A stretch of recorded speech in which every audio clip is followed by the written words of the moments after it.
Awami League, fascist Sheikh Hasina এবং তার পিতা সবসময় বাংলাদেশে গণতন্ত্র হত্যা করেছে, গণতন্ত্র ধ্বংস করেছে এবং এদেশের মানুষের অধিকারকে কেড়ে নিয়েছে। একদলীয় শাসন ব্যবস্থা, এক ব্যক্তির স্বৈরতান্ত্রিক শাসন ব্যবস্থা প্রতিষ্ঠা করেছে।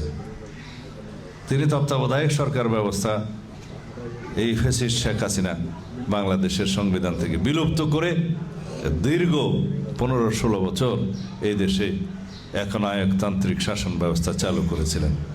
ফলাফল এই দেশের গণমানুষ, ছাত্র জনতার গণ অভ্যুত্থানের মধ্য দিয়ে বিদায় হয়েছে, পতন হয়েছে। সেই ফেসিবাদী শক্তির আশ্রয় লাভ করেছে কোথায়?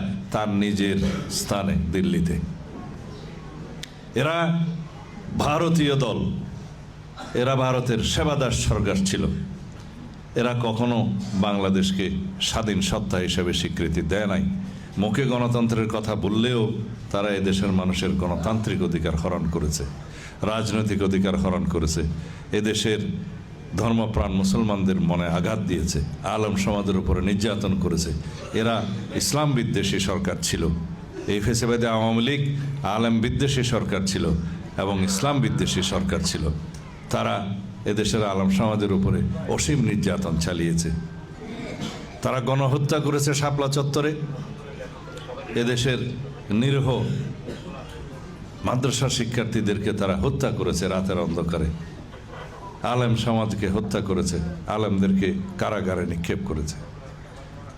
এইভাবে তারা এই দেশের গণমানুষের বিপক্ষে দাঁড়িয়েছে, এদেশের গণতন্ত্রের বিপক্ষে দাঁড়িয়েছে, ধ্বংস করেছে গণতন্ত্র। এদেশের আপামর জনগণের বিরুদ্ধে তারা দাঁড়িয়েছে। ফলস্বরূপ এই দেশ থেকে চিরতরে তারা উৎখাত হয়ে গিয়েছে।